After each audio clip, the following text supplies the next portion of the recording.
Sandra qui parle de prod à ta place, là, c'est vraiment... Là, c'est le monde à l'envers. 2024, mec. Qu'est-ce qui se passe ? 2024. Salut tout le monde, c'est le Code Review numéro 28 comme l'âge de Jay-Z quand il sort In My Lifetime volume 1. Très très bon album. Voilà, oui, il n'y a pas que le foot dans la vie, même si 2 + 8, ça fait 10. Comme Zizou en équipe de France. Vous regardez un nouvel épisode du Code Review. Comme toujours, on est là pour parler de rap francophone, de son actualité, avec celui que l'on appelle le boss du cartel de la prod de qualité, le craquito de la cahier, Raphaël Don Dacruz. Salut Mehdi, salut tout le monde. Ça va ? Très bien, merci. Bon, ça fait plaisir. Et celle qui sait tout faire, énorme palmarès, comme faire parler de rappeurs de la Loire, qui s'appelle Paul Vitesse, la madrina Sandra Griselda Gomez. Comment ça va ? Ça va au top. Bon. Et SO à Paul. SO à Paul, toujours. Ouais. Griselda, vous avez regardé la série ou pas encore ? Pas encore. Pas du tout. Bon, très bien. Les mecs font que le rap dans leur vie. Non, bien sûr. On a un gros programme aujourd'hui. On va parler de 2 projets, en tout cas principaux. Et on va commencer avec un album, un EP plutôt, qui vient de sortir au moment où cet épisode est disponible. C'est Signal 2 de TH, le rappeur de Bondy, actif depuis quelques années, quand même pour préciser un petit peu, puisqu'il y avait un article sur lui chez Bouscapé en 2021. Il a sorti la série de freestyle Macabre en 2021, et depuis on avait un peu moins entendu parler par rapport à d'autres artistes qui ont éclos au même moment, comme La Fève, Gazo, SDM, Ziak ou Kershak. Et si on regarde en chiffres, pour donner une idée, c'est quand même... non pas confidentiel, mais plus petit que ces gens-là, puisqu'il a sur YouTube moins de 3000 abonnés, pareil sur X, etc. Mais depuis notamment octobre 2023 et le projet, le EP Signal, on en parle de plus en plus. Il y a également un très bon morceau sur le dernier projet Dicas Boy. Donc il fait partie de ces rappeurs-là qui sont... on parle beaucoup un peu de ce renouvellement de la trappe en ce moment. On en a parlé d'ailleurs ici même quand on parlait de La Fève. Voilà, mais on parle beaucoup de TH, je trouve, depuis quelques temps. Est-ce qu'il peut être ce rappeur ? Est-ce que TH est ce qui est arrivé de mieux à Bondy depuis Kylian Mbappé ? C'est la question qu'on va se poser aujourd'hui. Mais déjà, qu'est-ce qu'on a pensé de Signal 2 ? Sandra, est-ce que tu veux commencer ? Je suis chaud parce que j'en parlais dernièrement, je crois, sur l'émission de La Fève, justement, sur le fait que j'aime beaucoup ce rappeur, parce que ça fait du bien d'entendre un nouveau visage qui n'est pas déjà formaté, en fait. Ouais. Donc, parce qu'aujourd'hui, on découvre beaucoup de nouveaux artistes qui sont focus sur la super technique, et ça peut sonner pour des oreilles aguerries comme les nôtres, comme une espèce de mélodie qu'on connaît déjà, ce qui n'est pas le cas de TH. Qui a le mérite d'avoir des influences qu'on reconnaît, mais qu'il a su digérer, et il a une personnalité aussi qui prend le dessus et qui lui permet de se réapproprier certains codes. Dans ses influences, tu parlais de Bondy, forcément, il y a la scène sevranaise qui a explosé ces dernières années, qu'on ressent beaucoup dans son rap, avec Stavo en particulier, mais 13 blocs au sens large, parce qu'il y a d'autres inspirations aussi. J'entends aussi un petit peu du Dahuzi dans sa manière d'exploser parfois dans l'interprétation. Et son atout particulier à lui, je trouve que c'est ce côté instinctif, qui est assez rare aujourd'hui, et qu'il a vraiment, qu'on ressent dans chaque morceau.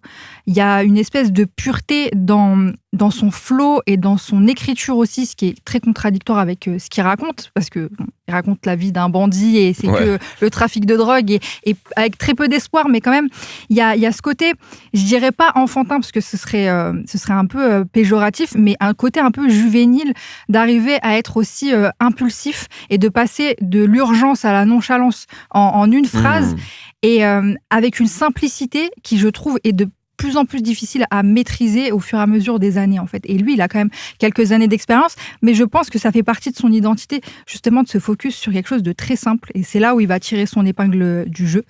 Et ce projet-là, pour moi, il continue ce qu'il a égrené depuis 2023, qui a été une grosse année pour lui, en allant vers quelque chose quand même de un peu plus ouvert, j'ai l'impression, parce que c'est un peu déroutant. C'est un peu clivant, peut-être, TH, pour... Le mot déroutant, enfin, je te laisse finir, mais il est justifié, effectivement. Quand tu l'entends au début, la première fois, tu te demandes un peu, comme certains très grands rappeurs dans l'histoire, mais on en parlera après, tu dis... Au tout début, est-ce qu'il est bon ou est-ce qu'il est, tu vois, il y a ce truc-là, tu vois, en fait, au début. Il y a ce côté-là un peu déroutant. Mais je pense qu'aujourd'hui, être un artiste clivant, c'est la meilleure chose qui puisse arriver, parce que justement, tu fais la différence. Et ce projet-là, je le trouve quand même un peu plus ouvert, parce qu'il y a de la mélodie. Le premier single, OVNI, je trouve vraiment le plus accessible de sa carrière. Le morceau ADN, qui est pour moi taillé pour être un hit dans un monde idéal. Madère aussi qui fonctionne très bien. Le monde idéal de Sandra Gomez, on le connaît. Oui, il est un peu particulier, peut-être. Voilà. Il est un peu particulier. Voilà. Mais non, en tout cas, je pense qu'il a plein de choses dans sa palette pour réussir. Il faut juste qu'il garde sa liberté, son côté peut-être un peu... on a l'impression qu'il a une vision, en fait, depuis plusieurs années. Notamment, ça se voit dans les clips. C'est un détail, mais j'ai l'œil quand même pour voir qu'il sait où il va. Il est bien entouré. Donc pour moi, c'est du tout droit. Et ce projet-là, ça va juste faire agrandir, accroître son public. Donc moi, j'y crois à fond. C'est une masterclass de Sandra Gomez. Je pense que je vais pas te donner la parole. C'est pas possible de faire mieux que ça. Allez, salut. Non, mais juste effectivement, avant de donner la parole, bien sûr, à Raph. Mais je suis d'accord avec tout ce que tu as dit. Et c'est vrai que notamment sur le côté, tu as parlé de Sevran. Et le côté un peu, tu sais, simplicité, ce qui veut pas dire que c'est facile, évidemment. Moi, c'est quelque chose qui m'avait vraiment marqué au début quand j'ai découvert Kalash Criminel, un autre rappeur de Sevran. En fait, Kalash Criminel, au tout début, alors pour le coup, où les flows étaient un peu moins déroutants, tu vois, genre Kalash Criminel, tu comprends quand même là où il voulait aller, mais au tout début, je me disais, est-ce qu'il est bon ou pas? Tu vois, genre, dans son écriture, parce qu'il y avait une forme d'écriture, tu sais, assez simple, tu vois, par rapport à un moment où tout le monde voulait faire des choses très sophistiquées. Et en fait, quand tu écoutes, tu comprends qu'il écrit archi bien, qu'il arrive à aller sur des terrains très très différents. Et je trouve qu'il y a un peu ce truc-là aussi avec TH, c'est-à-dire que, sauf que lui, en plus de ça, il y a vraiment un côté déroutant. Et quand je disais quelques grands rappeurs, je le compare pas à ces gens-là, mais tu vois, ça me rappelle moi quand j'ai découvert Sefiu à l'époque, tu vois, ou dans un registre d'Espo, des gens comme ça, où tu te demandes effectivement. Il rappe pas du tout comme les autres, comme le reste du rap français.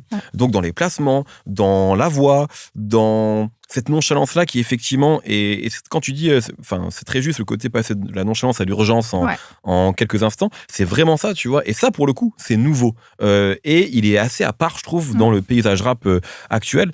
Donc c'est vrai qu'il arrive à être très simple et en même temps assez complexe aussi parce que tu comprends pas tout ce qui se passe au premier abord. C'est très laconique parfois, cette espèce de phrase comme ça qu'il a. Exactement.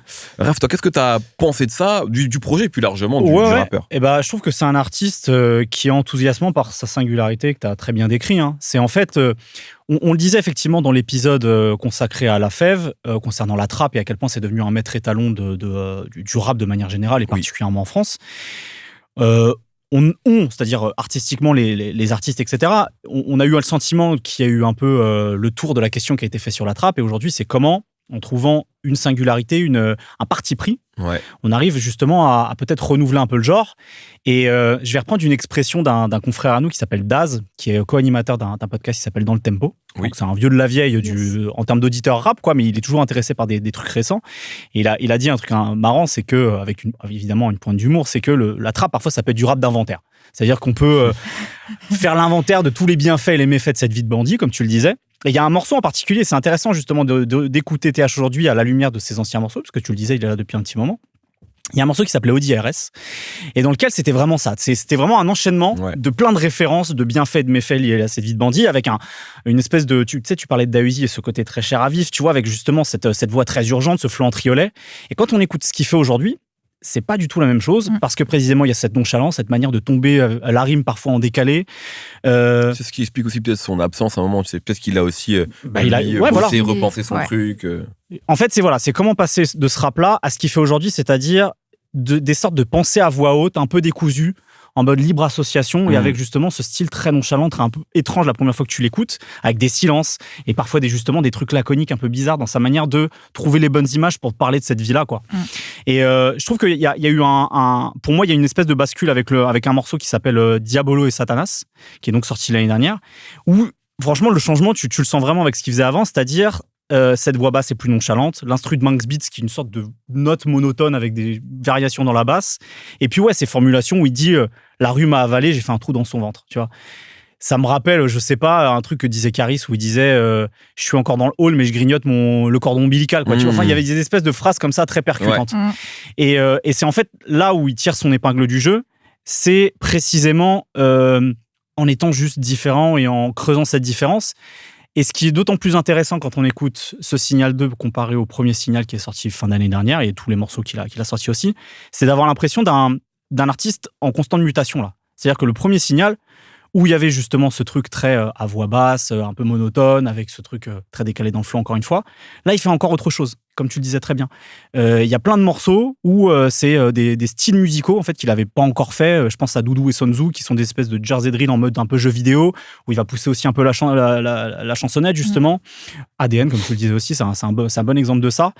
Et en fait, il m'a fait penser à une phrase que A$AP Rocky avait dit en interview en 2014, où il disait j'ai l'impression que les personnes de quartier me trouvent trop hipster, ou en tout cas, ils ne comprennent pas mon côté hipster, et les hipsters, ils ne comprennent pas mon côté quartier. Et que j'ai un peu un truc entre les deux. Et j'ai l'impression que la force de TH, c'est qu'il est peut-être justement dans cet équilibre-là, c'est-à-dire, c'est un mec qui comprend qu'en ayant son rap à lui, c'est-à-dire ce truc très crapuleux, où il peut y avoir parfois des demi-confessions, ou des espèces de demi-regrets, ou de capter un peu que cette vie-là, il parle de rappel parfois par exemple, il parle de sourate, etc.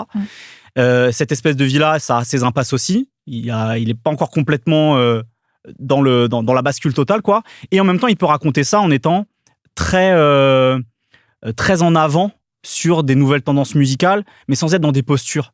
Et c'est cette espèce d'évolution toute douce, en fait, tu vois, et ces espèces de mutations qu'on entend en temps réel que je trouve intéressantes, et c'est pour ça que c'est aussi enthousiasmant, avec en plus, tout ce que tu as décrit très bien sur sa singularité qui le sépare de plein de monde dans la français. Complètement.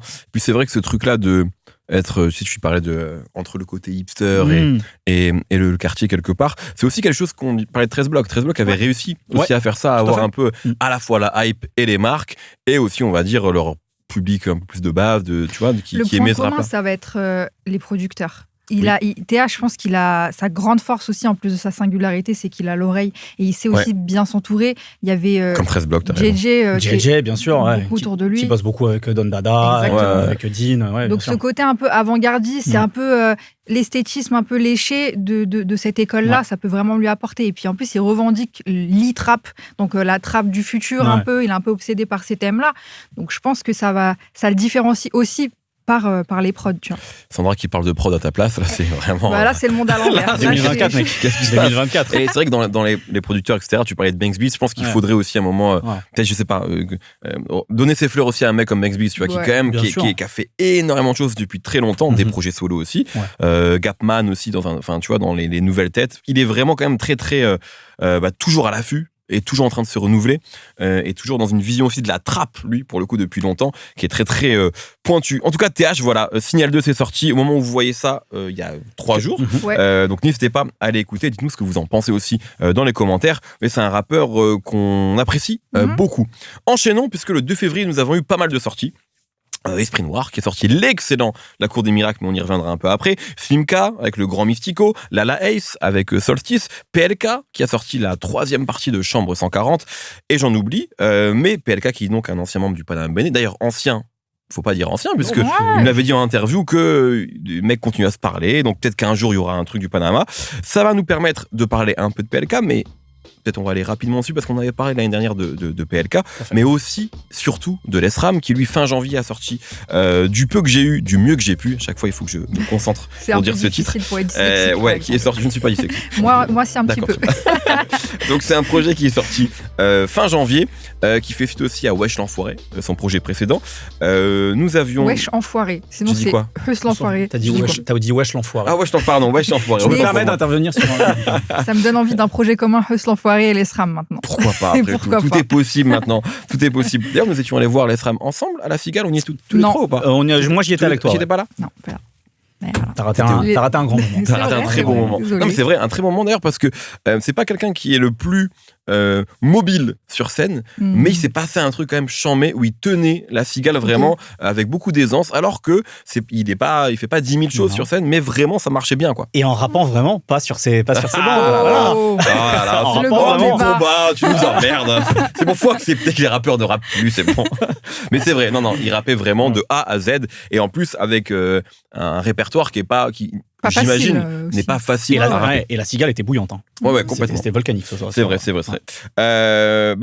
Parlons du coup de ce projet, puis même plus globalement, je pense, de l'ESRAM. Il a pour l'instant très peu pris la parole, mais au moment où il est sorti, il a quand même donné une interview à Views, qui est assez cool d'ailleurs, qui est disponible sur le site de Views, qui d'ailleurs fait toujours des interviews de qualité, je trouve. Bref, où il raconte aussi, tu sais, ce côté-là. Il a conscience d'être dans une niche, mais Et moi, je me posais la question, est-ce qu'il a envie de s'ouvrir, de grossir? Et il dit quand même il pourrait rester dans sa niche, mais qu'il a quand même envie de parler à plus de gens. Et c'est peut-être aussi un peu la volonté d'un projet comme ça, avec les feats, etc., avec une certaine forme d'ouverture. Qu'est-ce que vous avez pensé de ce projet? Peut-être commencer avec toi, Raph, parce que je sais en plus que tu as beaucoup écouté Wesh, l'enfoiré, je dis ce que je veux. Donc voilà, comment t'as pris un peu ce projet et l'évolution de ce rappeur-là qu'on connaît depuis longtemps, depuis le Panama? Ouais, effectivement, j'avais dit, quand on avait fait notre bilan 2022, que mes statistiques montraient que Wesh, l'enfoiré, c'était l'album de rap français. Même t'avais plus écouté. Écouté, exactement. Il n'y avait pas de Victoria Monet à l'époque. Hein. Non, il n'y avait pas de Victoria Monet. Voilà, 2022, c'était dans... plein rap. C'était Souffrance et la SRAM toute l'année. Exactement. Je trouve d'ailleurs toujours que du peu que j'ai eu, du mieux que j'ai pu, c'est vrai que c'est un peu dur. Un tongue twisting, comme disent les Américains. C'est un bon album avec quelques morceaux excellents parce que c'est un disque qui est fidèle à l'ESRAM. C'est soigné et classieux dans son rap. Et je trouve que c'est parmi les meilleurs dans ce côté humble à hauteur d'auditeur, dans ce qu'il raconte. Et puis dans ses choix musicaux. Il y a un peu une volonté d'ouverture, mais en même temps, il reste pas fantasque non plus, tu vois, il va pas chercher des trucs complètement hors sujet par rapport à ce qu'il fait. Mais je trouve aussi, si je dois bien être honnête, que comme j'avais trouvé Wesh Enfoiré vraiment excellent, et je pèse mes mots, je trouve ce disque vraiment excellent. Dans 4 ans, tu diras que c'est un classique. Franchement, dans 4 ans, je pense que je dirais que Wesh Enfoiré. Il attend 5 ans. Mais je pense que c'est du classique matériel, là. Tu vois, vraiment, j'y crois vraiment. Il y a le matos pour. Il y a le matos, exactement. Voilà, je trouve que ça pêche un tout petit peu. En fait, quoi qu'il arrive, je trouve que l'album est bon parce que, encore une fois, il y a tout ce que j'aime chez l'ESRAM. C'est-à-dire que il y a toujours cette manière de raconter la rue et surtout donc de l'illicite et des impasses, justement, jamais sans moralité, mais toujours avec un œil d'observateur. C'est-à-dire que dans ce rap, pour raconter la bicrave illégale, tout ce que tu veux, tu peux être toujours une espèce d'acteur, pas dans le sens d'avoir un rôle, etc., mais d'être dans l'action, quoi. Oui. Lui, en fait, il y a une sorte de point de vue qui est presque du rap des années 2000, et d'ailleurs il avait déjà cité des gens comme Salif, par exemple, comme ses références, justement en fait d'être vraiment dans une forme d'observation. Il y a du jeu, parfois JE, mais il y a aussi beaucoup du tu, du on, du il, du nous, etc.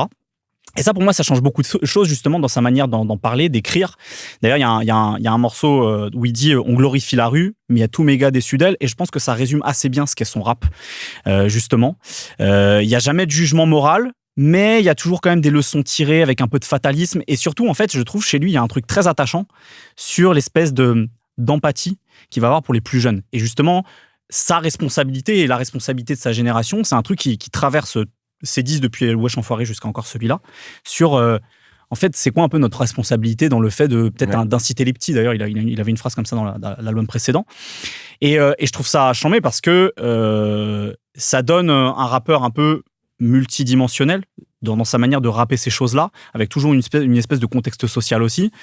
Et puis, il y a ses qualités de rappeur. C'est-à-dire qu'en plus de ça, comme il disait dans l'album précédent, facile de faire des rimes, plus dur de dire des choses. Et lui, justement, je trouve qu'il arrive à dire des choses sur ces thématiques-là, avec ce débit un peu parlé, à voix basse, avec des silences, des césures. C'est, pour moi, un des meilleurs rimeurs actuellement en France. Il arrive à dire des choses tout en étant très technique. Exactement. Et parfois, c'est le bémol dans lequel on peut tomber, quand on est vraiment dans ce niveau de technique. Exactement. C'est au bout d'un moment, tu fais de la rime pour la rime. Ouais. Et c'est, pour moi, la reine de ça, c'est Kazé, tu vois, qui vraiment, elle, arrive à être genre trop impressionnante et jamais elle perd le sens de ce qu'elle veut dire. Et l'ESRAM, sans faire de comparaison hasardeuse, mais il a aussi ce truc-là, c'est-à-dire qu'il est dans cette lignée de rimeurs et rimeuses qui ne perd jamais le fil, fait jamais de la rime pour du remplissage, même quand ça doit être tentant, j'imagine. Non, il y a jamais de rature en fait chez lui. C'est ça, il y a vraiment ça.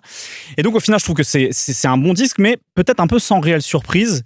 Et en fait, là où ça joue, je trouve, par rapport au Wesh Enfoiré, c'est je trouvais que sur Wesh Enfoiré, en 10 titres, il y avait une grande variété de teintes musicales. Il y avait aucun morceau qui se ressemblait musicalement, même peut-être parfois même en termes thématiques et d'angles choisis.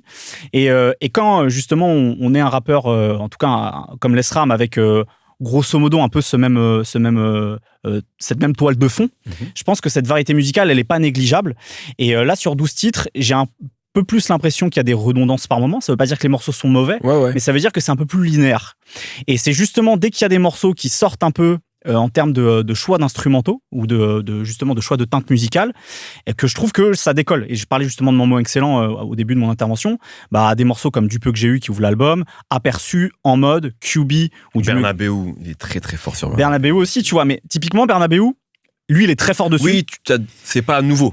Oui, et puis c'est un morceau, tu vois, sur ce côté mélancolique, piano, tu vois, réinventé avec des codes actuels, où il y a 2-3 occurrences comme ça dans l'album, et du coup, je trouve que c'est ce qui peut aussi rendre l'album un peu plus redondant. Et il y a aussi un truc, c'est que effectivement, tu le disais, c'est son premier album officiel, ça a été annoncé comme ça, et il y a peut-être aussi une volonté d'aller chercher d'autres personnes, comme il le dit dans Views. Et il y a un morceau qui s'appelle 100 fois sur l'album, qui est un autre featuring avec PLK, qui fait suite justement Avec le temps, sur l'album précédent. Avec le temps, moi, c'est un morceau que j'avais adoré sur Wesh Enfoiré, parce que il y a ce côté, effectivement, entre guillemets, starring d'avoir PLK avec lui, qui est son pote, voilà.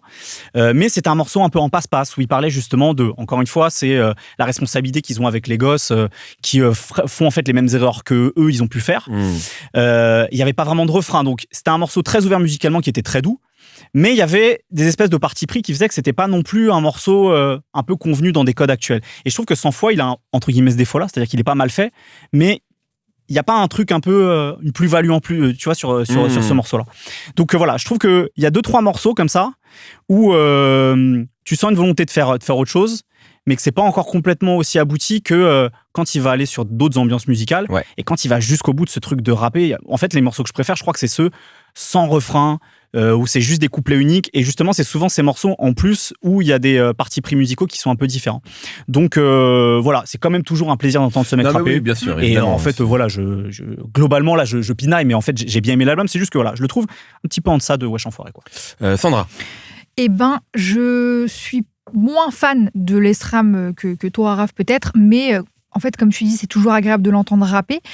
Ce que je peux rajouter à ce que tu as déjà dit, c'est que moi, je suis pas forcément pour, vous le savez déjà, l'ouverture à un grand public et forcer les refrains, c'est pas forcément le truc. Après, là, c'est pas non plus ça l'album, mais c'est vrai qu'on peut bien le sûr, voir. C'est bien sûr, hein, c'est fait à la Lestram. Les gens qui l'ont pas écouté, il faut pas qu'ils imaginent que. Évidemment. Tu vois, non, mais c'est fait à la Lestram. Mais ce que je veux dire, c'est que justement, il parle. Oui, il se dédie pas, quoi. Voilà.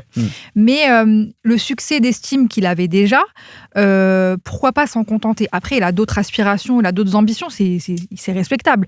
Mais je pense qu'aujourd'hui, il est peut-être plus préférable de s'enfoncer dans une brèche, surtout quand tout le monde nous encourage et tout le monde nous valide à ce niveau-là, et puis surtout quand c'est ce qu'on préfère faire aussi. Parce que je suis pas sûre que les morceaux, justement, un peu plus mainstream, je dirais avec des guillemets, mais voilà, tout ce qui est refrain, etc., je suis pas sûre que c'est là où il a pris le plus de plaisir. Et s'il a envie de rapper au kilomètre, parce qu'il a dans son ADN aussi ce kiff-là du freestyle, des open mic d'où il vient, etc., pourquoi pas continuer et peut-être aller chercher l'innovation ailleurs, peut-être dans les prods, peut-être dans la manière de construire les choses. Mais en tout cas, pour moi, c'est pas un passage obligatoire pour percer à un moment, de se dire il me faut le morceau qui passe en radio. Je suis d'accord. Après, il y a peut-être aussi, tu sais, il y a une moi, j'ai adoré aussi Wesh Enfoiré. J'ai adoré les quelques apparitions qu'il a faites depuis, notamment son grunt. C'était trop, en fait. Genre, même la DA du truc et tout, c'était vraiment génial. Quelques feats aussi, je pense sur OG-San 2, le feat avec Jin. Absolument. Mais la critique qui est faite parfois par les gens qui sont moins fans aussi à l'Esram, c'est ce côté répétitif. On l'a souvent entendu, moi je l'ai souvent entendu en mode d'accord, il rappe trop bien, mais donc je comprends aussi peut-être que pour lui, il y a cette envie-là aussi à un moment de donner de la variété aussi aux gens. Peut-être de pas répéter le même morceau tout le temps. Je pense aussi que, je sais même pas si c'est une volonté d'avoir un tube, parce que je pense pas que l'Esram réagisse comme ça, enfin réfléchisse comme ça plutôt, mais il y a peut-être aussi une volonté de, un moment, t'as fait 10 morceaux, Wesh Enfoiré, où tu tabasses en termes de rap, peut-être que t'as envie aussi de tenter autre chose. Et aussi quand t'es proche d'un mec comme PLK, tu vois, où lui, pour le coup, a fait ce truc-là, a réussi à faire cette bascule-là, et il est complètement maintenant dans le mainstream, et on le voit avec le Champ 50 qui vient de sortir. Je pense pas que l'Esram ait envie d'aller là-bas, mais je peux comprendre que ça titille. C'est en termes de réflexion, de dire, est-ce que moi je peux le faire ? Tout le monde dit que je suis fort là-dedans, est-ce que moi aussi je peux m'essayer à ça ? Il y a peut-être aussi un peu de ça. Après voilà, sur le projet, mais c'est vrai que moi je suis assez d'accord sur le morceau avec PLK, et aussi même sur le morceau avec Jossman. Et j'ai dit ici à quel point j'adore Jossman, et c'est deux rappeurs que j'aime bien. Le morceau, un peu comme celui avec PLK, je le trouve bien. mais pour moi, il apporte pas grand-chose sur ce projet-là. S'ils avaient fait peut-être... j'aurais aimé un truc à la... Tu vois, où ils se cassent la gueule, ou je sais pas, autre chose. Mais c'est vrai que, ouais, j'ai l'impression que ça ressemble plus à un cahier des charges, alors que bon, PLK, c'est son gars, Joss, c'est un putain de rimeur. J'aurais aimé ces morceaux-là, moi, c'est pas ceux que je vais le plus écouter, versus des Bernabéu, le titre éponyme, etc. Ouais. Voilà, mais c'est vrai qu'on dit ça en partant d'un truc où le mec est très haut. Ouais, en fait, c'est ça. C'est comme quand, à l'époque, sur No Fun, on a parlé des étoiles vagabondes, et j'avais dit, écoutez, c'est mieux que 95% de ce que j'entends dans le rap français, mais. Ouais. Et tout ce qui a été retenu, c'est le mais. Ouais. Et genre, mais il déteste étoiles vagabondes, alors que non, tu vois, c'est pas possible de dire que c'est pas bien, tu vois. Ouais. Mais juste, effectivement, il y a 2-3 trucs qui m'ont C'est exactement ça pour moi. C'est que j'ai trouvé Wesh en forêt tellement excellent que là, c'est pour ça que j'ai des bémols, mais ça, pour moi, c'est un bon album. Ouais. Et comparé à d'autres sorties que je trouve plus anecdotiques, quoi. En tout cas, le projet est disponible. Du peu que j'ai eu, du mieux que j'ai pu. Bravo. Waouh. On l'a dit, l'ESRAM, PLK, comme d'autres d'ailleurs, font partie du Panama Bandé. Et donc, ne parlons pas au passé de ce groupe-là. Est-ce que vous, c'est un groupe que vous avez écouté, et quelle place vous lui donnez un peu dans la décennie passée? Parce que Dieu sait qu'on a parlé du rap des années 2010 dans cette émission, dans d'autres publications. Je trouve que c'est un groupe qui est peut-être, en tout cas, moi, que j'ai pas forcément beaucoup cité dans les contenus. J'ai pas l'impression que les médias en parlent tant que ça. Je pense que c'est un groupe qui a été important pour une génération, clairement. Où est-ce que vous situez ça? Parce qu'en plus, c'est vrai que les années 2010, ça a aussi à un moment été le retour des collectifs. Section d'Assaut, bien sûr, même fin des années 2000, 1995, Entourage, Panama Bandé, et puis après même des collectifs qui sont arrivés un tout petit peu après, mais les XV Barbares, PSO Thug. On a eu quand même un moment, je trouve que les années 2000 étaient très individualistes, et 2010, il y a eu un moment, un retour début des années 2010, du groupe, tu vois, de rapper ensemble. Comment est-ce que vous voyez un peu la place, pas dire l'héritage, mais la place du Panama Bandé dans ce rap-là? Il y a un héritage, si tu veux. L'ESRAM, il en parle de ses influences ici directement à la section d'assaut. Donc, c'est un groupe qui est. Et comme les mecs de 1995, je l'ai cité. Moi, je me souviens que dans une interview, je sais pas si elle est sortie ou pas, mais pour la Best-Air, Sneezy disait qu'il écoutait la section. Il y avait en plus ce côté parisien. Exactement. Le côté freestyle parisien qui, je pense, les rapprochait aussi, quoi. C'est ça. Paris, c'est important parce que justement, l'ESRAM, il explique qu'il commence à rapper à partir du moment où il arrive au lycée et qu'il est scolarisé dans Paris et plus en banlieue, et donc il rencontre des gens du 19e, du 20e, etc. Ils se mélangent. Mais ouais, je pense que la section d'assaut, c'est le collectif qui a peut-être eu le plus d'influence sur le Panama Bandé et sur tous ces collectifs-là qui se sont reformés. Mais je me rends compte qu'en fait, c'est un groupe qui a eu de l'influence sur trop de trucs différents. Parce que sur la partie kickage, sur la partie pop, après, en fait, c'est assez incroyable, tu vois. Et pourtant, c'est pas la musique qui vieillit le mieux. Tout à fait. Voilà. Mais par contre, il y a un héritage qui est vraiment palpable. Donc, moi, le Panama Bandé, je l'ai pas poncé parce que justement, moi, j'écoutais la section d'assaut et je trouvais que c'était trop génial. Après, des années plus tard, je me suis à la réécoute, pas tant que ça, mais il y avait des bons morceaux. Les premiers projets, franchement, je connais tout par cœur, donc il n'y a aucun problème là-dessus. Mais ce que je veux dire, c'est que c'était plus remettre le côté freestyle. Et je viens de Paris, les quartiers parisiens aussi, on montre une nouvelle image de la ville. Et le Panama Bandé, là où je trouve que ça a été fort, comme tu l'as dit, c'est qu'ils ont marqué une génération et que la fanbase qu'ils ont créée depuis ce temps-là, il y a pas beaucoup d'autres artistes qui peuvent se targuer d'avoir des fans aussi fidèles. PLK, c'est l'exemple le plus flagrant parce qu'il en a rajouté d'autres, mais il y en a qui sont là depuis le début. Et les SRAM, on en parle aujourd'hui, mais ça fait très longtemps qu'il rappe. Il a passé plein d'époques aussi. C'est clair. Oui, puis c'est vrai que c'est un groupe aussi avec des profils. Enfin, je pense que tous les bons groupes, c'est ceux qui ont des gens différents, tu vois. Donc, Alain 135, Ormaz. Enfin, c'est ça aussi qui est intéressant dans un groupe comme ça. Et j'ai même, pas tous les cités, mais les rappeurs ne se ressemblent pas. Section d'Assaut, c'était ça qui était.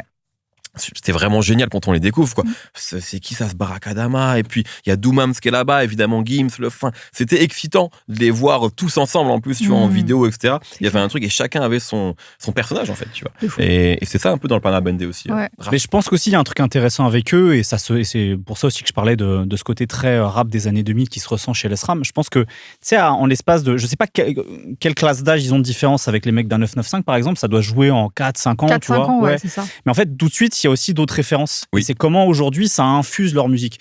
Je me souviens d'un morceau de PLK sur Rena où il citait en fait les rappeurs qu'il avait écoutés et ce qu'il voulait représenter ou porter comme torche, tu vois.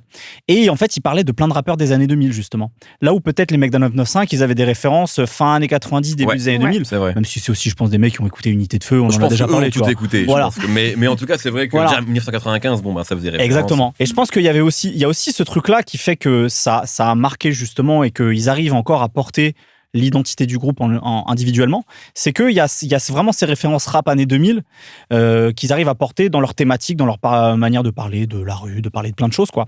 Et c'est en ça aussi que c'est un groupe, effectivement, qui, à son échelle, a été important et qui existe toujours, mine de rien, aujourd'hui. Oui. Tu avais parlé de... Comment il s'appelle aussi ? C'est The, c'est ça ? The, bien sûr. Voilà, et toi, t'en avais parlé aussi, tu vois, en coup de cœur, il y a quelques mois, justement. C'est toujours actif. C'est aussi un de ceux dont on parle le plus. Enfin, c'est marrant parce qu'il y a des groupes, tu te dis, ça fait longtemps qu'ils n'ont plus rappé ensemble, est-ce qu'ils peuvent encore rapper ensemble, tu vois ? Est-ce que ça aurait encore du sens ? Moi, je trouve que Panama Monday, parce qu'en fait, même les directions différentes qu'ils ont pris, il y a toujours ce truc de, tu vois, je l'imagine rapper avec PLK aujourd'hui sans problème, et avec SRAM, avec Enfin. Donc, c'est pas. Alors qu'il y a d'autres groupes, tu vois, par exemple, 1995, j'ai l'impression que c'est un peu plus différent aujourd'hui. J'ai l'impression qu'il est. Et peut-être que je me trompe, et j'espère me tromper, mais j'ai l'impression que ce serait peut-être plus compliqué pour eux de faire un album de 15 titres ensemble parce qu'ils ont peut-être d'autres envies. Alors que Panama Monday, ça me semble grave possible. En vrai, Il y a la technique rap au milieu qui les dirige. Et tu parlais justement de l'âge de différence. PLK, il a souvent dit que Alpha One était son mentor et que c'est lui qui l'a vraiment guidé. Il y a une interview de Grunt où il en parlait. Voilà. Donc c'est clairement une question de génération à chaque fois. Très bien, en tout cas, écoutez les SRAM. Voilà, écoutez les SRAM, écoutez TH, écoutez le Panama Monday et écoutez également les coups de cœur dont nous allons parler tout de suite. Belle transition. Joli. C'est tout un métier. C'est 40 ans de boulot. Hein. J'ai pas peur de le dire. On commence avec toi, Sandra. Quel est ton coup de cœur ? Je crois que c'est un coup de cœur que j'aurais pu avoir d'ailleurs. Bah ouais, je me suis posé la question. Voilà. On est tous les trois convaincus. C'est Papy Teddy Bear. Ouais. Encore un nom génial, fantasque, qui sort un projet commun avec un producteur qui s'appelle Pense. Encore un projet commun, rappeur-producteur. En ce moment, il se passe quelque chose. Il y en a beaucoup. Ouais. Un EP qui s'appelle La Chauffe de 5 titres, si je dis pas de bêtises. Bref, je crois que c'est ça. Donc, je découvre ce rappeur-là avec ce projet et je me suis pris une petite claque parce que beaucoup de personnalité, beaucoup de charisme sur l'interprétation. Si je dois donner envie aux gens qui ne le connaissent pas, parce que ça c'est très émergent, hein, c'est une toute petite audience encore, mais il faut vraiment aller écouter. Ça nous a convaincus tous les trois en plus. J'ai entendu un peu du Prince Wally dans la technique et dans le côté style aussi qu'il apporte dans sa manière de rapper. Et il a beaucoup de choses à dire aussi. Il n'y a pas que la forme et la technique. Il parle de culture, il parle du racisme, il parle de plein de sujets de société, mais avec... il arrive en conquérant dans ce truc-là. Et les prods fonctionnent très bien parce que les prods, elles sont ambitieuses. Il y a une très bonne alchimie entre les deux. Voilà, je découvre ce rappeur-là. Je pense que ça peut plaire à beaucoup de monde et j'ai hâte de voir la suite. Et je crois, je veux pas dire de bêtises, mais c'est ce que j'essaie de vérifier, qu'il apparaît, pour ceux qui veulent le regarder, sur la chaîne YouTube de Colombien, dans son concept où il cherchait des pépites du rap. Donc je crois qu'il fait partie des profils qui avaient été spotés au début, qui avaient envoyé leur musique et que Colombien avait kiffé. Et je crois, mais je suis pas sûr, que je l'avais vu au Dossé Freestyle Contest, au moment où Dossé sortait son dernier album. Et je crois qu'il faisait partie... Mais peut-être que je dis une bêtise, mais son nom me dit quelque chose, en tout cas, des différents candidats. Il y avait Oudi aussi, d'ailleurs, ce jour-là, qui était dans les différentes personnes. Et Alebou, le rappeur du Mans, dont on a déjà parlé en off ici.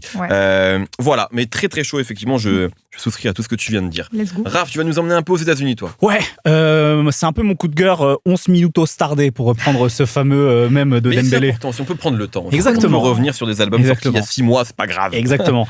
Et en fait, c'est un peu ça, parce que c'est un rappeur dont parle un de mes collègues de l'ABCDR du son depuis un petit moment, qui s'appelle Paps, donc je le salue. Et donc, ce coup de cœur, c'est La Russell. Et non pas L.A. Russell ou un truc comme ça, c'est vraiment La Russell. Rappeur il faut dire Russell, il faut dire ça, on peut pas dire La Russell. On peut dire La Russell. Okay. C'est bref, on a le droit. En France, on est en France, on parle français. C'était qui ? C'était Chabal. Vous avez jamais vu cette interview de Chabal, le joueur Sébastien de... J'avais oublié ce gars-là. We are in France, we speak French. Bon bref, ça c'est autre chose. Donc oui, rappeur de la Bay Area, La Russell, à la musique typique de... Mais dis La Russell, ça me stresse. La Russell, ça t'embête? Ok. Tu parles trop bien anglais. Ok, très bien. Non, La Russell. La Russell. Voilà, là, on c'est mon sent code bien, Review. C'est mon code review. Donc La Russell dans le code review. Je le disais, rappeur de la Bay Area, avec la musique typique de ce coin-là, c'est-à-dire des prods assez dodelinantes, des caisses claires qui claquent, des basses funky. Il a sorti en fait l'an dernier 8 courts albums. Donc le mec a beaucoup charbonné, ouais. Et en ce moment, je me mange en fait le dernier. En fait, c'est Jul. Sauf que lui, il fait pas des albums de 20 titres. Ouais, ok, au final. Mais bon, tu les mets bout à bout, 8 albums. Ça fait pas mal. 4 dans l'année, c'est un peu le même ratio, quoi. Oui, c'est ça. Donc son dernier album s'appelle Motion, et c'est celui que je me mange le plus. C'est entièrement produit par un producteur du coin qui s'appelle Link Up. Et ce que j'adore avec lui, c'est que c'est vraiment du rap de charbonneur, alors pas forcément au sens illégal du terme, mais de mec qui est concentré, déterminé, motivé, et surtout qui rappe tout ça avec un sourire en coin. Et en fait, je trouve qu'il y a une bonne humeur, une sympathie, une bonhomie chez lui qui est charmée, malgré donc le contexte de vie qu'il raconte. Pour ceux qui connaissent un peu ce coin-là de la Bay Area, c'est pas des endroits qui sont toujours faciles aussi. Et cette sympathie, cette bonne humeur, elle se voit beaucoup aussi sur ses vidéos qu'il met sur son compte Instagram, où il fait des espèces de clips one shot de ses morceaux. Le mec il est toujours habillé un peu bizarrement, il va avoir des bonnets avec des oreilles, il va être en crocs et en même temps en baggy en même temps. Donc il y a vraiment un truc qui est sympathique et marrant chez lui. Mais c'est vraiment comme à l'instar du titre de cet album qui s'appelle Motion, c'est vraiment être dans le mouvement, être dans l'action et quoi qu'il arrive dans la vie, essayer de surmonter tout ça en bossant, en charbonnant et en trouvant ce qui nous épanouit, quoi. Donc je trouve ça vraiment cool. Il y a un côté dans sa voix un peu Meek Mill, mais sans le côté très cher à vivre qu'avait parfois Meek Mill, tu sais, où c'était avec les tripes. Ouais. Lui, c'est plus cool parce que encore une fois, c'est un truc de la Bay Area, la Californie, c'est la ride. Et donc je trouve que c'est de la belle musique à écouter justement pour se donner de la pêche, quoi. Très bien. Moi, je parlais d'un autre duo, quelque part, rappeur-producteur, c'est Esprit Noir et Tunesmatic, sur La Cour des Miracles, qui est donc non pas le troisième projet, mais le troisième album d'Esprit Noir. Effectivement, sur cet album, la grande différence, c'est qu'il a changé de producteur titré. Avant, c'était Billy Joe. Et maintenant, donc, il a bossé avec Tunesmatic, et donc, il voulait vraiment bosser avec Tunesmatic, dès la fin du précédent projet. Ils avaient déjà bossé dans le passé, leur premier morceau, je crois, c'est 2015, c'est Millions, si je ne dis pas de bêtises. Et donc, c'est intéressant parce que Tunesmatic, c'est vraiment un projet à deux. On sent, c'est Esprit Noir qui rappe, c'est sa vision, c'est son histoire. Et ce qui est aussi intéressant, c'est que c'est un peu le préquel d'Esprit Noir, cet album-là. Il parle finalement de ce qui s'est passé dans sa vie avant. C'est un peu son Good Kid, Mad City.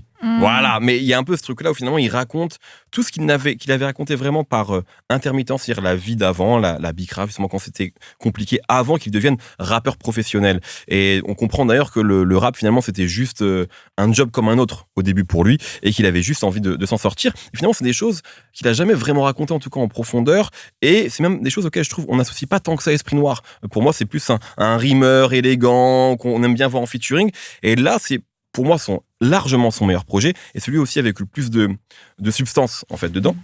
Et de l'autre côté, il y a aussi la vision de Tunesmatic qui, j'ai l'impression que c'est un peu le projet que lui a toujours voulu faire avec un rappeur, c'est-à-dire un projet entier que lui va produire. Alors, il avait fait son très bon projet Atlas en 2020, dans lequel, justement, il y avait un fil conducteur, tous les morceaux se suivaient. Là, c'est pas le cas, mais je pense que l'association des deux a vraiment permis de donner de la cohérence à ce projet-là.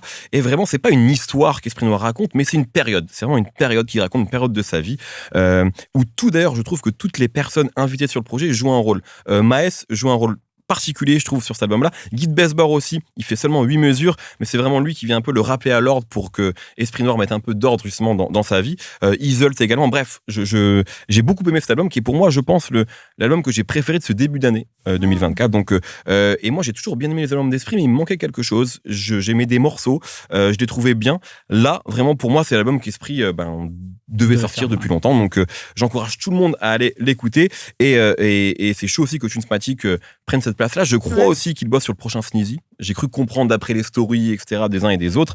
Donc, peut-être qu'il va aussi continuer à faire ce genre de projet avec des rappeurs. Voilà. C'est tout pour aujourd'hui. Merci Sandra. Merci à vous. Merci Raph. Avec plaisir, merci à vous. Merci à toute l'équipe. Et nous, on se retrouve dans 2 semaines pour un nouvel épisode du Code Review. Salut.